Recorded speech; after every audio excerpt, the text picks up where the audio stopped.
한국으로 간다고요? 미국이나 영국이 아니고요. 한국행 수학여행에 실망을 한 여고생이 있습니다.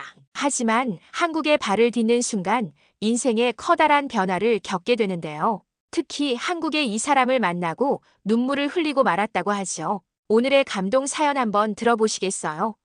잠깐 좋아요와 구독 버튼을 꾹 눌러주시면 영상 제작에 큰 도움이 되겠습니다. 그럼 바로 사연 시작하겠습니다. 안녕하세요. 저는 사카이 유나입니다.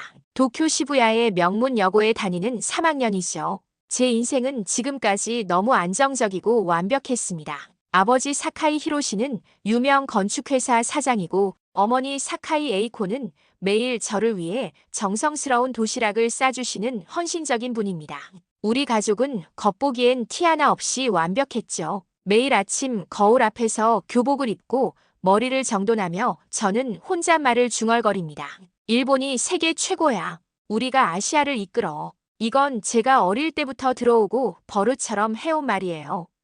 침대 옆 책장엔 아버지가 사주신 올바른 역사 시리즈가 가지런히 꽂혀 있답니다. 그 책들은 일본의 식민 지배가 얼마나 큰 혜택을 가져다 주었는지 자세히 설명하고 있죠. 저녁 식사 시간은 우리 집의 교육 시간이기도 해요. 아버지는 항상 한국에 관한 이야기를 들려주시죠. 유나, 조선은 우리가 가기 전까지 완전히 야만적인 나라였어. 더러운 초가집에서 병에 걸려 죽어가고 있었지. 아버지는 와인을 마시며 계속했어요. 한국인들은 역사를 왜곡하고 있어. 자신들이 발전한 이유가 노력 때문이라고 착각하고 있지. 사실은 우리 일본의 문명화 덕분이야. 미개한 언어 대신 일본어를 가르치고 철도와 학교를 세워준 건 모두 일본이야. 그들이 우리에게 감사해야 하는 거지. 식탁에는 불편한 긴장감이 감돌았어요. 미개한 한국인들, 열등한 문화, 자비로운 식민, 통치 같은 표현이 나올 때면 어머니의 젓가락 소리가 달라지곤 했죠. 저는 고개를 끄덕이며 공감을 표현했답니다. 의문을 품는다는 건 상상도 할 수 없었어요. 아버지는 한국 이야기를 할 때 더 강한 어조로 말씀하셨고 게으르고 무능한 민족, 감사할 줄 모르는 나라라고 부르기도 했습니다. 그런데 이상한 건 어머니의 반응이었어요. 항상 식사에만 집중하시고 아버지의 이야기가 과열될 때면 한숨을 내쉬셨죠. 특히 독도는 당연히 우리 땅이지. 한국인들은 국제법도 모르는 무지한 족속들이야 라는 말에 어머니의 손이 떨리는 걸 봤어요. 눈빛에는 말 못할 비밀과 상처가 숨겨져 있는 것 같았습니다. 어느 날 수학 여행지가 서울로 결정됐다는 소식이 전해졌어요. 솔직히 실망했습니다. 왜 미국이나 유럽이 아닌지 이해할 수 없었죠. 하지만 친구들은 K-팝 때문인지 들떠 있었어요. 집에서 이 소식을 전하자 아버지는 격분하셨습니다. 말도 안 돼. 왜 하필 한국이야? 교장 선생님께 항의해야겠어. 밥그릇을 탁 내려놓는 모습에 저는 움츠러들었어요. 놀랍게도 어머니가 조용히 말씀하셨습니다. 여보, 이건 교육 과정이에요. 유나가 다른 문화를 경험하는 것도 좋은 기회가 될 거예요. 너무 과민 반응하지 마세요. 아버지와 어머니가 이렇게 의견 충돌을 보인 건 처음이었어요. 식탁에 살인적인 침묵이 내려앉았죠. 결국 아버지는 그래, 알았어라고 짧게 말씀하시곤 서재에 들어가 버렸습니다. 그날 밤 어머니가 제 방을 조용히 노크하셨어요. 유나, 들어가도 될까? 어머니의 목소리가 떨려 보였습니다. 어머니는 낡은 갈색 봉투를 들고 계셨어요. 오랫동안 간직한 보물처럼 조심스럽게 다루고 계셨죠. 이걸 내게 주려고 오랫동안 망설였단다. 어머니의 손이 떨렸습니다. 서울에 도착하면 이 주소를 찾아가 보렴. 내가 알아야 할 중요한 것이 있어. 봉투 안에는 서울시 종로구 북촌로 11길이라는 주소와 짧은 쪽지가 들어있었어요. 내가 알아야 할 진실은 여기에 있다라는 수수께끼 같은 문장이었죠. 어머니, 이게 뭐예요? 저는 혼란스러워 물었습니다. 어머니는 미소 지으며 제 뺨을 쓰다듬으셨어요. 내가 직접 확인해 봐야 할 일이야. 그때가 되면 모든 게 명확해질 거란다. 그날 밤 저는 잠들지 못했습니다. 어머니의 행동, 그 봉투, 어둠 속에서 본 어머니의 눈빛에 담긴 감정이 머릿속을 맴돌았어요. 마치 제 인생에 큰 변화가 찾아올 것 같았습니다. 수학여행 당일 우리는 하네다 공항에서 출발해 인천국제공항에 도착했어요. 처음 밟아본 한국 땅이었습니다. 어릴 때부터 한국은 뒤떨어진 나라라고 배웠죠. 그런데 인천공항의 모습은 저의 선입견을 흔들었습니다. 넓고 깨끗한 공항, 최첨단 시설들, 다국어 안내 로봇 에어스타를 보고 놀랐어요. 에어스타가 자연스러운 일본어로 인사했을 때 말문이 막혔습니다. 이게 한국의 모습이라고 속으로 중얼거렸죠. 공항 철도를 타고 서울로 향했습니다. 깨끗한 객실과 질서 있는 승객들이 인상적이었어요. 창밖 도시 풍경은 상상과 달랐습니다. 고층 빌딩들, 현대적 건물들, 활기찬 도시가 펼쳐졌죠. 우리의 첫 일정은 경복궁이었어요. 웅장한 궁궐에 감탄사가 나왔습니다. 넓은 마당과 화려한 단청, 정교한 목조 건축물들은 일본 궁정과는 다른 아름다움을 가졌죠. 가이드 선생님이 설명했습니다. 경복궁은 1395년 건립된 조선 왕조 정궁으로 동아시아 최고 건축 기술을 보여줍니다. 1895년 을미사변 때 명성황후가 일본인들에게 시해당한 비극의 현장이기도 합니다. 이 말에 저는 큰 충격을 받았어요. 일본이 한국을 도와준 것이 아니라 해를 끼쳤다니. 아버지 말씀과 너무 달랐습니다. 선생님, 명성황후는 어떤 분이었나요? 저도 모르게 질문했어요. 명성황후는 조선의 마지막 왕비로 외세에 맞서 나라를 지키려고 했던 강인한 여성이었습니다. 일본의 정책에 방해가 된다는 이유로 잔인하게 살해당했죠. 그 말을 들으며 몸이 차가워졌습니다. 일본이 항상 옳았다고 믿었는데 그게 전부가 아닐 수도 있다는 의심이 처음으로 들었어요. 호텔에 돌아와 잠깐의 자유시간이 주어졌을 때 저는 몰래 어머니가 주신 주소를 향해 나섰어요. 택시를 타고 북촌으로 향했습니다. 운전사 아저씨는 제가 일본인이라는 걸 알고 친절하게 북촌에 대해 설명해 주셨죠. 북촌은 한옥이 많이 남아있는 전통 마을입니다. 요즘은 외국인 관광객들이 많이 찾아요. 일본에도 교토 같은 곳이 있지요. 저는 고개를 끄덕이며 창밖을 바라봤어요. 현대적인 빌딩 사이로 점점 전통 건물들이 나타났습니다. 기와 지붕과 돌담이 만드는 독특한 풍경이었죠. 마침내 주소지에 도착했어요. 고즈넉한 북촌 돌담길 끝에 있는 아름다운 한옥 앞에서 발걸음을 멈췄습니다. 전통 기와 지붕과 정갈한 대문이 저를 맞이했어요. 가슴이 터질 듯 뛰었습니다. 이 문을 두드리면 무슨 일이 일어날까? 어머니가 말씀하신 진실은 무엇일까? 처마 밑 툇마루와 창호지 문이 봄바람에 살짝 흔들렸어요. 마치 저를 부르는 것 같았습니다. 두려움과 호기심, 설렘이 뒤섞인 채 입술을 깨물며 대문으로 다가갔어요. 제 인생이 완전히 바뀔 수도 있다는 예감이 들었습니다. 떨리는 손으로 나무 대문을 3번 두드렸어요. 손바닥에 전해지는 나무 감촉이 따스했습니다. 톡톡톡 소리가 고요한 골목에 울렸어요. 가슴이 터질 듯한 심장 소리만 들렸습니다. 잠시 후 마당에서 발소리가 들렸고 70대 한국인 할머니가 천천히 문을 열었어요. 할머니는 저를 보자마자 눈빛이 변했습니다. 주름진 얼굴에 놀라움이 스치더니 눈에 눈물이 고였어요. 떨리는 손으로 입을 가리셨습니다. 드디어 왔구나, 유나야. 할머니의 목소리가 떨렸어요. 그 음성에는 20년의 기다림이 담겨 있었습니다.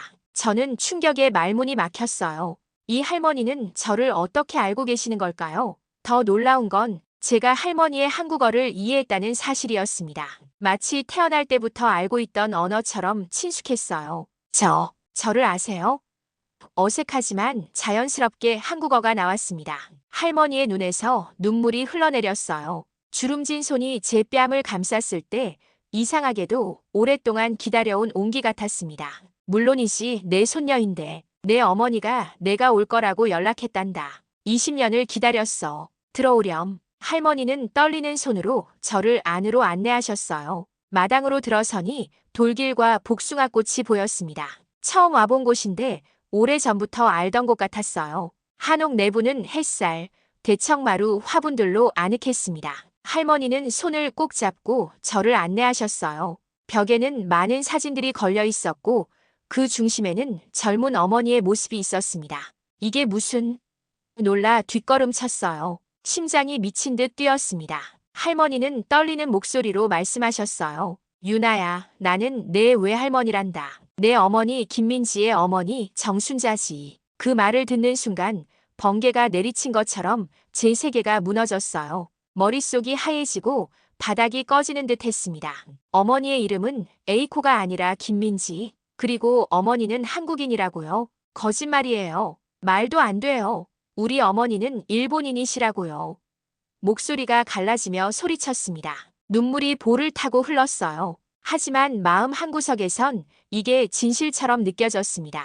지금까지의 단서들이 맞춰지기 시작했어요. 어머니의 이상한 행동들, 몰래 보시던 한국 드라마, 아버지의 한국 비하 발언에 보이던 슬픈 표정까지 퍼즐 조각이 제자리를 찾는 것 같았습니다. 외할머니는 침착하게 오래된 나무 상자를 꺼내셨어요. 그 안에서 낡은 가죽 앨범을 조심스럽게 꺼내셨습니다. 보물을 다루는 듯한 손길이었죠. 내 어머니가 이걸 꼭 보여주라고 했단다. 앨범을 천천히 펼치셨어요. 앨범에는 어머니의 모습이 시간순으로 담겨 있었습니다.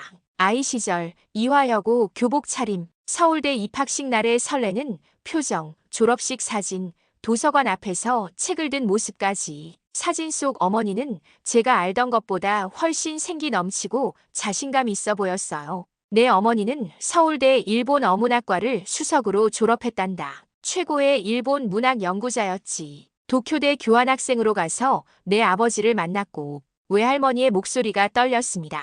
다리에 힘이 풀려 소파에 주저앉았어요. 머리가 어지러웠습니다. 어머니는 일본인과 결혼하기 위해 자신의 국적과 이름을 숨기고 새 정체성을 만들었다고 해요. 처음엔 사랑이 모든 걸 이길 것 같았지만 현실은 달랐던 거죠. 아버지는 어머니의 진짜 정체를 알면서도 극도의 민족주의적 성향 때문에 모두에게 순수 일본인이라고 거짓말했습니다.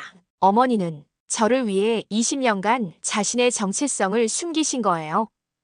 목이 메어 말이 나오지 않았어요. 그렇단다. 내 어머니는 내 아버지를 사랑했고 너를 더 사랑했어. 내가 차별받지 않고 행복하게 자라길 바랐던 거야.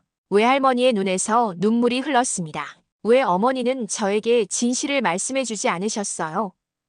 울음을 참으며 물었어요. 외할머니는 주름진 손으로 제 손을 꼭 잡아주셨습니다. 따뜻하고 단단한 그 손에서 묘한 위로를 느꼈어요. 내 아버지와의 약속 때문이었단다. 내가 성인이 되기 전까지는 절대 알리지 않기로 맹세했거든. 하지만 내가 자신의 뿌리를 알고 온전한 정체성을 찾길 바라셨어. 외할머니는 오래된 청자 닭이 세트로 차를 우려내셨어요. 한약 같은 향이 은은하게 퍼졌습니다. 이건 오미자 차란다. 5가지 맛이 있어. 달고, 시고, 쓰고, 짜고, 매운 맛이 모두 있지. 마치 인생처럼 말이야. 그 지혜로운 말씀이 제 마음을 조금씩 진정시켰어요. 따뜻한 차를 마시며 혼란스러운 감정을 정리하려 했어요. 찻잔의 김이 제 얼굴을 적셨고 뜨거운 눈물이 흘러내렸습니다. 제가 알던 모든 것이 거짓이었다니. 그렇다면 아버지가 말씀하시던 한국에 관한 이야기들도 모두 편향된 시각이었을까요? 지금까지 믿어온 진실들이 모두 무너져 내리고 있었습니다. 외할머니는 마치 제 생각을 읽으신 듯이 부드럽게 말씀하셨어요. 역사는 여러 관점에서 볼 수 있단다. 각자의 경험이 모여 역사가 되지. 중요한 건 스스로 진실을 찾아가는 과정이야. 자신의 마음을 열고 진실을 받아들일 용기를 갖는 거란다. 그 말에 저는 고개를 들었습니다. 눈물로 흐려진 시야 너머로 외할머니의 따뜻한 미소가 보였어요. 뭔가 단단한 결심이 가슴속에서 피어올랐습니다. 외할머니, 더 알고 싶어요. 어머니에 대해, 한국에 대해, 그리고 제 자신에 대해서요. 이제부터라도 진실을 마주하고 싶어요. 외할머니는 환하게 웃으시며 서랍장에서 또 다른 봉투를 꺼내셨어요. 약간 변색된 봉투였지만 정성스럽게 보관되어 있었습니다. 내 어머니가 이것도 너에게 주라고 했단다. 어머니의 서울대 시절 지도 교수님인 김도윤 교수님의 연락처야. 지금은 은퇴하셨지만 한류 콘텐츠 회사 자문으로 일하고 계시지. 내 어머니의 연구와 열정을 가장 잘 아는 분이야. 떨리는 손으로 봉투를 받았습니다. 안에는 낡은 명함과 어머니의 필체로 쓴 편지가 들어있었어요. 한글로 쓰여 있어 읽을 수 없었지만요. 이건 어머니의 편지인가요? 그래, 내가 이곳에 오면 읽어보라고 남긴 거란다. 한글을 배우면 읽을 수 있을 거야. 작별 인사를 나눌 시간이 왔습니다. 너무 빨리 시간이 지나갔어요. 외할머니는 현관까지 저를 배웅하시며 갑자기 꼭 안아주셨습니다. 다음엔 더 오래 있다 가렴. 내 방도 준비할게. 우리는 이제 가족이니까. 20년을 기다린 내 손녀. 정말 행복하구나. 외할머니의 품은 제가 한 번도 느껴보지 못한 따뜻함이었어요. 그 품에 안겨 어린아이처럼 울었습니다. 슬픔이 아닌 오랜 시간 잃어버린 무언가를 되찾은 안도감의 눈물이었죠. 북촌을 나서는 발걸음이 무거웠습니다. 20년간 저를 형성해온 신념의 모래성을 뒤로 한 채 호텔로 돌아가며 어머니께 전화했어요. 긴 침묵 끝에 어머니의 울음소리가 들렸습니다. 미안해, 유나야. 다 엄마가 용기가 없어서 그랬어. 이제라도 진실을 알게 해주고 싶었어. 그날 밤 잠을 이루지 못했어요. 내가 누구인지, 내가 믿어온 것들이 어디까지 진실인지, 앞으로 어떻게 살아야 할지 수많은 질문이 맴돌았습니다. 다음 날 수학여행 일정에서 벗어나 김도윤 교수님을 만나러 갔어요. 강남 고층 빌딩 사무실에서 만난 교수님은 온화한 노신사였습니다. 아, 내가 민지의 딸이구나. 얼마나 기다렸는지 모른다. 교수님은 반갑게 저를 맞아주셨어요. 김 교수님은 어머니의 서울대 시절 이야기를 들려주셨어요. 어머니가 얼마나 뛰어난 학생이었는지 일본 문학 연구를 통해 두 나라의 문화적 교류를 꿈꿨는지에 대한 이야기였죠. 내 어머니는 일본 문학의 최고 권위자가 될 뻔했단다. 하지만 사랑을 선택했지. 교수님의 목소리에는 아쉬움이 묻어났어요. 교수님은 어머니의 옛 논문과 강의 노트를 건네셨어요. 그 속에는 어머니가 꿈꿨던 한일 문화 교류의 비전이 담겨 있었습니다. 저는 처음으로 어머니를 한 사람의 학자로 꿈이 있는 여성으로 바라보게 되었어요. 교수님, 어머니가 왜 정체성을 숨기셨는지 이해가 안 돼요. 솔직하게 마음을 털어놓았습니다. 사랑은 때로 우리를 맹목적으로 만들지. 내 아버지를 만났을 때 그는 유럽에서 공부한 개방적인 청년이었어. 하지만 일본으로 돌아간 후 보수적이고 국수주의적으로 변했단다. 그때는 이미 늦었지. 나오는 길 제 마음은 소용돌이 쳤어요. 내가 누구지? 일본인, 한국인, 아니면 그 어딘가? 그 생각에 잠겨 계단을 내려오다 발을 헛디뎠어요. 넘어지려는 순간 따스한 손이 제 팔을 붙잡았습니다. 괜찮으세요? 고개를 들어보니 맑은 눈빛의 젊은 남성이 걱정스럽게 저를 바라보고 있었어요. 목소리는 차분하면서도 따뜻했습니다. 네, 감사합니다. 어색한 한국어로 대답했지만 그는 미소로 화답했어요. 혹시 일본에서 오셨나요? 한국어 발음이 특이해서요. 그는 서울대 한국사학과 대학원생 이민수라고 했어요. 김 교수님의 조교였죠. 지쳐 보이는 저를 근처 찻집으로 안내했습니다. 다정한 배려에 갑자기 눈물이 쏟아질 것 같았어요. 찻집에서 따뜻한 녹차를 앞에 두고 저는 낯선 청년에게 마음속 이야기를 털어놓았어요. 어머니의 비밀, 외할머니와의 만남, 그리고 지금의 혼란까지. 민수의 눈빛에는 판단이 아닌 이해가 담겨 있었습니다. 알아요, 유나 씨. 정체성이란 참 복잡한 문제죠. 민수는 차를 마시며 말했어요. 제 할아버지는 북에서 내려오셨어요. 남과 북 그 경계에서 항상 자신이 어디에 속하는지 고민하셨대요. 하지만 중요한 건 당신이 어떤 사람이 되고 싶은가, 그게 아닐까요? 그의 말이 가슴 깊이 와닿았어요. 제 피의 절반이 무엇인지보다 제가 어떤 삶을 살고 싶은지가 더 중요할지 모른다는 생각이 들었습니다. 함께 걷던 중 오토바이 한 대가 인도로 돌진해 왔어요. 그 순간은 영화의 슬로우 모션 같았죠. 민수가 저를 밀어내는 순간 오토바이는 그의 다리를 스치고 지나갔습니다. 민수 씨. 비명을 질렀어요. 그는 바닥에 쓰러져 무릎을 잡고 있었지만 고통스러운 표정 속에서도 미소를 지었습니다.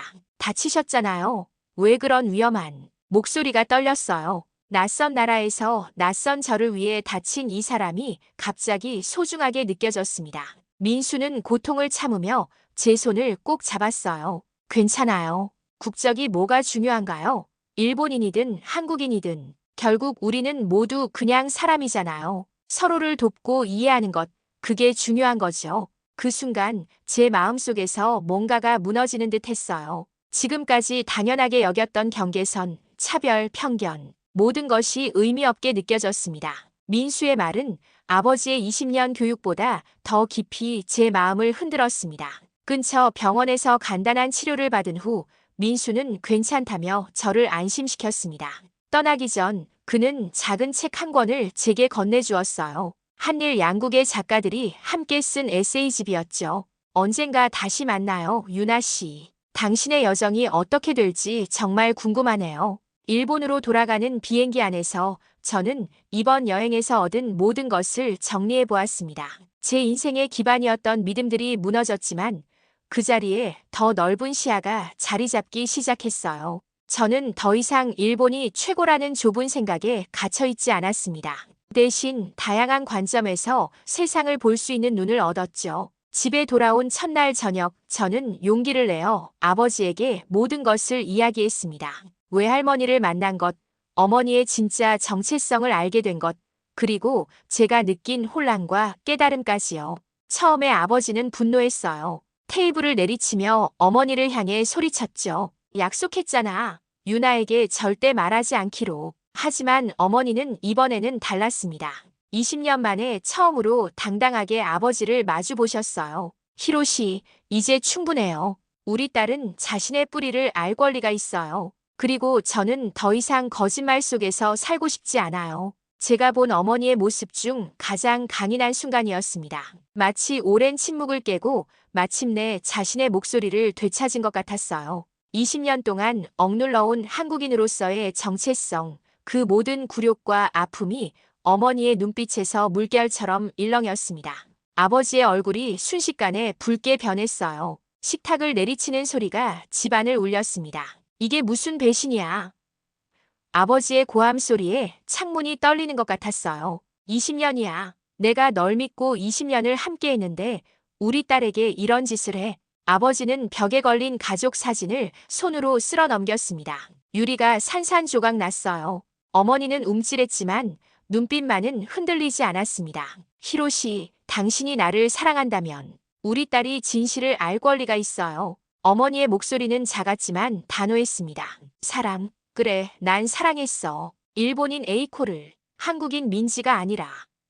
아버지가 소리쳤어요. 내가 당신을 위해 뭘 했는지 알아. 회사에서 얼마나 많은 사람들이 내가 한국인과 결혼했다는 소문을 들으면 나를 어떻게 볼지 알아. 내가 얼마나 많은 거짓말을 해야 했는지 알아. 저는 벽구석에 웅크리고 이 모든 상황을 지켜보기만 했습니다. 아버지는 제 눈에 비친 공포를 보고 잠시 주저하는 듯 했어요. 그는 깊게 숨을 들이쉬고 들끓던 분노가 서서히 식어가는 게 보였습니다. 긴 침묵이 이어졌어요. 아버지는 소파에 무겁게 몸을 던졌습니다. 그의 어깨가 처음으로 축 늘어진 모습이었어요. 마치 오랫동안 짊어진 무거운 짐을 내려놓은 것처럼요. 이것도 전부 내 잘못이지. 아버지의 목소리가 갈라졌어요. 처음으로 그의 눈에 눈물이 맺혔습니다. 내가 너에게 강요했어. 내 자신을 부정하고 거짓말 속에서 살도록. 어머니는 조심스럽게 아버지 곁으로 다가가 손을 잡았습니다. 저도 천천히 두 분께 다가갔어요. 내가 맞아, 민지. 아니, 에이코. 아버지는 떨리는 목소리로 말했습니다. 내가 너무 고집스러웠어. 내 소중한 가족보다 세상의 시선을 더 두려워했어. 아버지는 제 어깨를 붙잡았어요. 그의 손이 떨렸습니다. 유나, 아빠가 미안하다. 내게 진실을 숨기고 거짓된 역사를 가르쳐서. 아버지는 처음으로 자신의 편협함을 인정했습니다. 오랜 세월 자신이 믿어온 것들이 모두 편견이었다는 사실을 받아들이는 과정은 분명 쉽지 않았을 거예요. 그의 눈에서 굵은 눈물이 흘러내렸습니다. 제가 태어나서 처음 본 아버지의 눈물이었어요. 이제는 나도 바뀌어야지. 너무 오랫동안 내 편견 속에 갇혀 있었어. 그 안에서 나 자신도 숨쉬기 힘들었다. 우리 세 사람은 오랫동안 서로를 아는 채 울었습니다. 그날 밤 우리 가족에게는 비록 아픔을 통해서지만 진정한 치유의 시작이 열렸어요. 다음 날 아침 식탁에 놀라운 변화가 있었어요. 어머니가 준비한 식사에는 김치찌개가 포함되어 있었습니다. 20년 만에 처음으로 우리 식탁에 오른 한국 음식이었죠. 어머니는 떨리는 목소리로 한국어를 꺼내셨습니다. 맛있게 드세요. 이 간단한 인사말이 우리 가족에게는 너무나 큰 의미를 가졌어요. 아버지는 어색하게 젓가락을 들었지만 용기를 내어 김치찌개 한 숟가락을 입에 넣었습니다. 그리고는 놀란 표정을 지었죠. 생각보다 맛있네. 저는 그 모습을 보며 미소 지었습니다. 작은 변화였지만 큰 시작이었어요. 어머니의 눈에는 눈물이 고여 있었죠. 20년 동안 억누르고 살아온 자신의 정체성을 드디어 가족과 나눌 수 있게 된 기쁨의 눈물이었을 거예요. 그날 이후로 저는 한국어를 배우기 시작했습니다. 어머니가 선생님이 되어주셨죠. 처음에는 어색했지만 점점 자연스러워졌어요. 한국어를 배우면서 저는 어머니의 또 다른 모습을 발견했습니다. 한국어로 말할 때의 어머니는 더 활기차고 자신감이 넘쳤어요. 그동안 제가 몰랐던 어머니의 진짜 모습이었습니다. 아버지도 조금씩 변화했어요.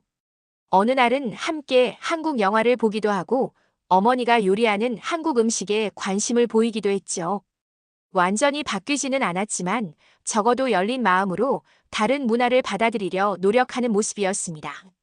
제 방 벽에 걸려있던 일본 국기 옆에는 이제 한국 태극기도 걸려 있습니다.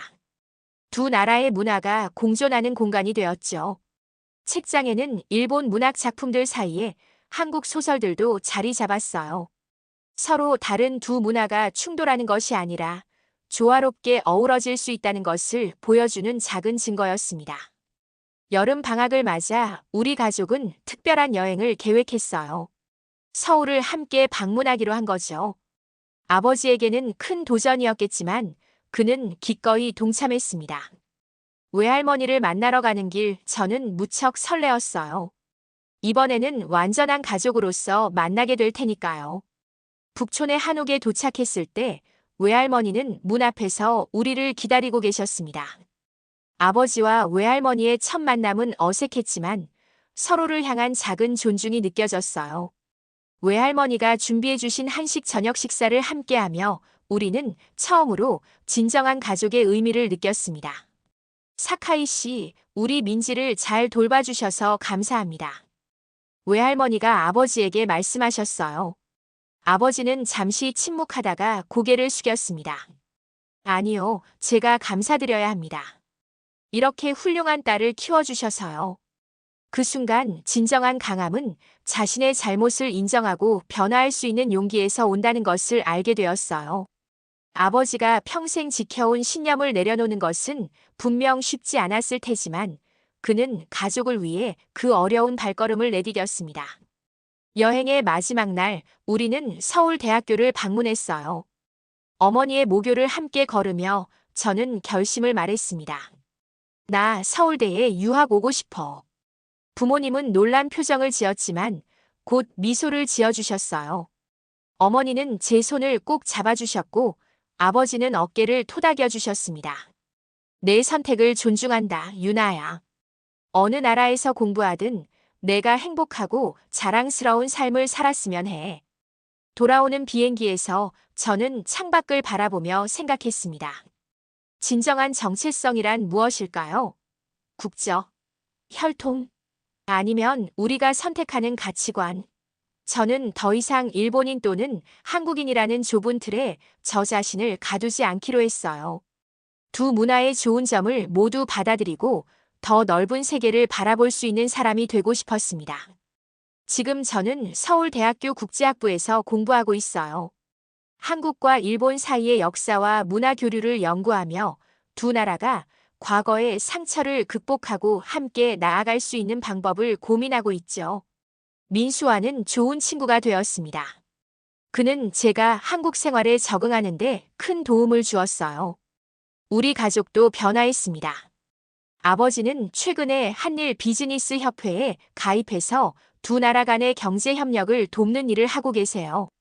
어머니는 20년 만에 다시 학술 활동을 시작하셨죠. 일본 문학을 한국에 소개하는 번역 작업을 하고 계십니다. 때로는 편견과 오해가 우리를 갈라놓지만 진실과 이해는 우리를 하나로 모을 수 있다는 것을 저는 이제 알아요. 북촌의 작은 한옥에서 시작된 저의 여정은 아직 끝나지 않았습니다. 두 나라, 두 문화 사이에서 다리가 되어 더 나은 미래를 향해 나아가고 싶습니다. 진실의 주소는 결국 북촌의 한옥이 아니라 우리 자신의 마음속에 있었던 거지요. 용기를 내어 그 문을 열고 진실을 받아들일 때 우리는 비로소 자유로워질 수 있습니다. 저는 이제 당당하게 말할 수 있어요. 안녕하세요. 저는 사카이 유나입니다. 한국과 일본 두 나라의 혼혈이죠. 그리고 저는 제 정체성이 자랑스럽습니다. 저에게 한국인의 피가 흐른다는 것이 행운일 수밖에 없네요. 세계에서 제일 대단한 나라의 피를 이어받은 것 감격스럽습니다. 이렇게 자랑스러운 나라를 만들어주셔서 감사합니다. 그동안 고생 많으셨어요. 늘 건강하시고 행복하시기를 바랍니다. 끝까지 영상 시청해주셔서 감사합니다. 영상이 좋으셨다면 구독과 좋아요 눌러주세요.